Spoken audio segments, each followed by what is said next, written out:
बिस्मिल्लाहिर्रहमानिर्रहीम। अस्सलामुअलैकुम वरहमतुल्लाहि वबरकातुहू। लाखों करोड़ों दुरूद व सलाम नबी करीम सल्लल्लाहु अलैहि वसल्लम पर और आपकी आल पर। हम बेटा शेर मोहम्मद चौधरी साहब की किताब इंट्रोडक्शन टू स्टैटिस्टिकल थ्योरी में चैप्टर 4 मेजर ऑफ डिस्पर्शन की एक्सरसाइज सॉल्व कर रहे हैं। आज हमारा क्वेश्चन है 4.50। अब इसमें ए पार्ट जो है, यहाँ पर बेटा आपको fourth moment of A symmetrical distribution ये दिया गया है 243, यानी M4 जो है ये आपको दिया गया। तो इसमें से स्टैंडर्ड डेविएशन आपने मालूम करना है। अब यहाँ पर बेटा साथ में मेंशन है कि डिस्ट्रीब्यूशन मेसोकार्टिक है। अब अगर हमारी डिस्ट्रीब्यूशन मेसोकार्टिक होगी तो फिर उस सिचुएशन में हमारा जो बीटा 2 है ये 3 के बराबर होता है। अब बीटा 2 का फार्मूला है M4 ओवर M2 का स्क्वायर। ये M4 और M2 जो है ये सेंट्रल मोमेंट है, यानी मोमेंट अबाउट मीन है। तो ये आपको दिया गया 243 ओवर M2 का स्क्वायर इज इक्वल टू 3। ये 3 जो है इधर ले आए और M2 का स्क्वायर आप इस तरफ ले जाएं, ये फॉर्म बन देगी। तो M2 का स्क्वायर आ गया 81, इसका स्क्वायर रूट ले लें तो ये M2 आपके पास आएगा बेटा 9। अब M2 जो है ये वेरिएंस होता है, तो वेरिएंस इज इक्वल टू 9।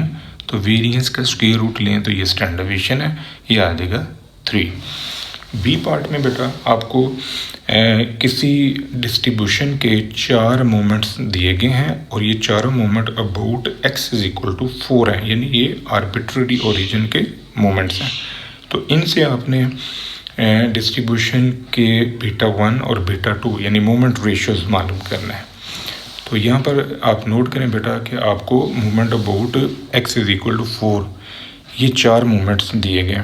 इसकी पावर 1 है तो ये फर्स्ट मोमेंट है, पावर 2 है तो सेकंड, पावर 3 है तो थर्ड, पावर 4 है तो 4 मोमेंट।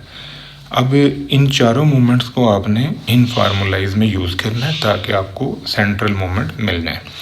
अब मोमेंट अबाउट मीन निकालने के लिए पहला सेंट्रल मोमेंट अबाउट मीन जो है ये हमेशा 0 होता है। M2 में से M1 का स्क्वायर आप माइनस कर दें तो ये सेकंड मोमेंट आ गया। थर्ड मोमेंट अबाउट मीन के लिए हम ये रिलेशनशिप यूज़ करेंगे। यहाँ पर कैपिटल M जो आपको दिए गए हैं वो रख दें तो ये थर्ड मोमेंट अबाउट मीन मिल जाएगा। फोर्थ मोमेंट अबाउट मीन के लिए हम ये रिलेशनशिप यूज़ करेंगे। यहाँ पर capital M1, M2, M3, M4 जो दिए गए हैं उनकी कीमतें रखें तो ये आपके पास सेंट्रल मोमेंट आ जाएगा फोर्थ। अब इन चारों मोमेंट अबाउट मीन को यूज़ करते हुए आपने बेटा बीटा 1 और बीटा 2 निकालना है। बीटा 1 को हम मेजर ऑफ सिग्निफिकेंस कहते हैं, ये इसका फार्मूला है। यहाँ पर कीमतें रखें, ये आ रहा है 0.49। बीटा 2 के लिए M4 ओवर M2 का स्क्वायर, यहाँ पर M4 और M2 की कीमत रखें तो ये 0.65 आ रहा है। अब ये देखें कि जो डिस्ट्रीब्यूशन है इसमें बीटा 2 की वैल्यू 3 से छोटी आ रही है, तो हम ये कह सकते हैं डिस्ट्रीब्यूशन हमारी प्लेटिकार्टिक है, क्योंकि अगर 3 से बड़ा आंसर होता तो फिर होनी थी लेप्टोकार्टिक। यही हमने बेटा यहाँ पर चेकआउट करना था कि डिस्ट्रीब्यूशन की शेप जो है लेप्टो है, मीसो है, यहाँ पर प्लेटी है, तो ये डिस्ट्रीब्यूशन प्लेटिकार्टिक है। 4.51 का ए पार्ट है। The second moment about mean of 2 distribution are.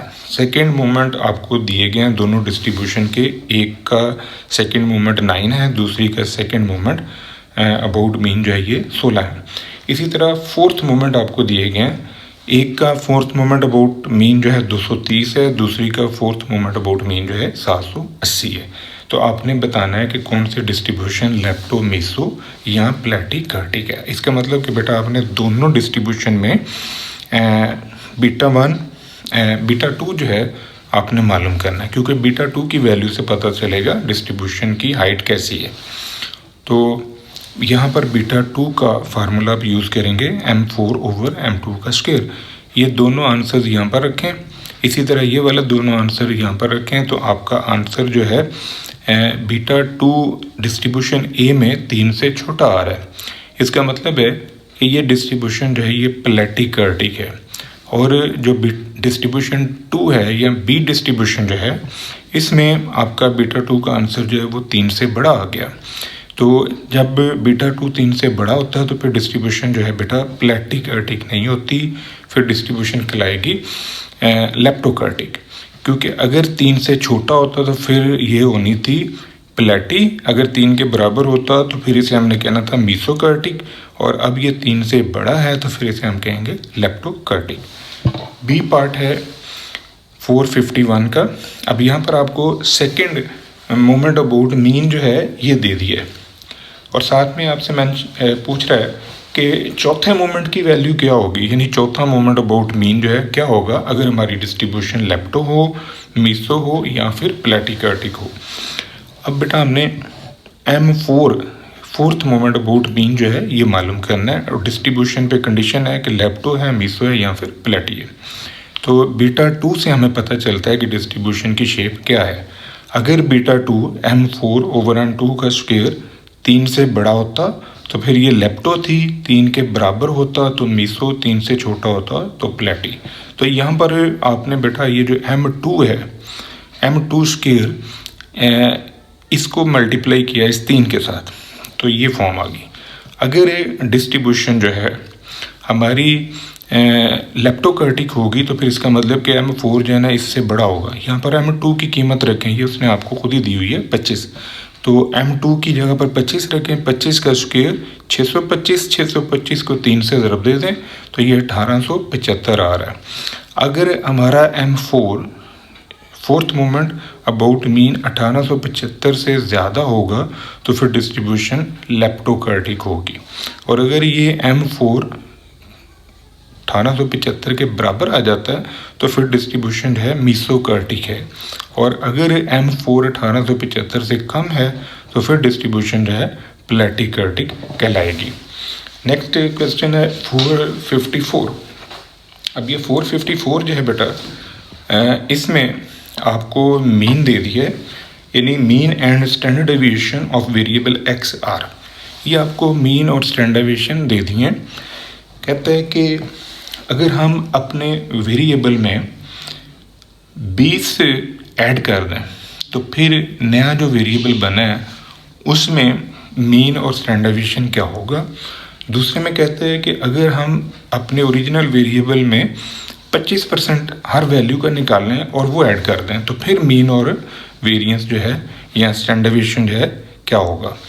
तो अब यहाँ पर नोटिस करें बेटा, आपको मीन ऑफ एक्स और स्टैंडर्ड डेविएशन ऑफ एक्स दिया है। पहला पार्ट है कि आपने एक्स की हर वैल्यू में 20 ऐड किया, तो अब 20 ऐड करने से आपका जो मीन है वो चेंज हो जाएगा। जो नया मीन आएगा यहाँ पर एक्स बार की कीमत रखें 60, 60 + 20 ये 80 हो गया। लेकिन जो स्टैंडर्ड डेविएशन है उस पर कोई फ़र्क नहीं पड़ेगा। उसकी वजह ये है कि जो एब्सोल्यूट मेजर ऑफ डिस्पर्शन है, रेंज है, mean deviation, quartile deviation, variance, standard deviation, ये ओरिजिन चेंज करने से चेंज नहीं होते। यानी आप कोई रकम प्लस करें या माइनस करें इससे कोई फ़र्क नहीं पड़ता। तो इसलिए स्टैंडर्ड डेविएशन ऑफ वाई और स्टैंडर्ड डेविएशन ऑफ एक्स का आंसर सेम है, ये सेम रहेगा। दूसरे पार्ट में देखें, यहाँ पर है कि अगर आप x में 25% x का निकाल के ऐड कर दें, तो यहाँ पर x में हमने 25% ऑफ x ऐड किया, तो ये जो x है अगर मैं ये कॉमन ले लूँ तो ये रह जाएगा 1 + 25%। ये 25% को आप लिख लें 25/100, तो इसको सॉल्व करेंगे तो ये 1.25x आ जाएगा। अब यहाँ पर आपने बेटा मीन अप्लाई किया, तो यहाँ x बार की कीमत रखें 60, तो ये नया मीन जो है ये होगा 75। स्टैंडर्ड डेविएशन जो है यहाँ पर देखें, आपने एक स्पेसिफिक रकम प्लस की थी, इससे कोई फ़र्क नहीं पड़ा था स्टैंडर्ड डेविएशन के ऊपर। लेकिन यहाँ आप एक स्पेसिफिक रकम ऐड नहीं कर रहे, बल्कि आप हर वैल्यू का 25% निकाल के ऐड कर रहे हैं, तो इसलिए यहाँ पर जो स्टैंडर्ड डेविएशन होगा वो चेंज हो जाएगा। ये जो स्टैंडर्ड डेविएशन है ये इफ़ेक्ट हो रहा है स्केल से, क्योंकि ये रकम मल्टीप्लाई हो रही है x के साथ, तो इसे हम स्केल कहते हैं। स्केल बाहर आ जाएगा, तो 1.25 into standard deviation of x। ये जो स्टैंडर्ड डेविएशन ऑफ x है इसे आपने 1.25 से मल्टीप्लाई करना है, ये आपके पास आंसर आ जाएगा। नेक्स्ट है 4.55। अब यहाँ पर बेटा आपके पास जो डाटा है ये है mean mode and standard deviation of weekly earning of a random sample. ये आपके पास मेन मॉड और स्टैंडर्ड डेविएशन की इंफॉर्मेशन है। तो कहता है जी इसमें से स्क्यूनेस निकालें, also find coefficient of variation.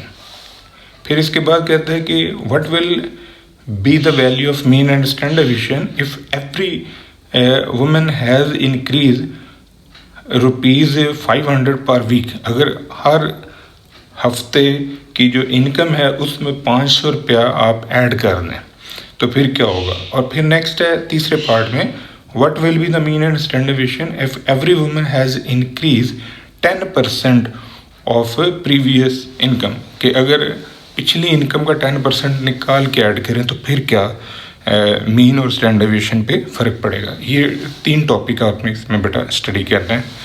यहाँ पर देखें आपको मीन, मॉड और स्टैंडर्ड डेविएशन दिया गया, तो आपने यहाँ पर जो है बेटा पियर्सन स्क्यूनेस का फार्मूला अप्लाई करना है, क्योंकि इस डाटे के ऊपर आप पियर्सन स्क्यूनेस अप्लाई कर सकते हैं इजीली।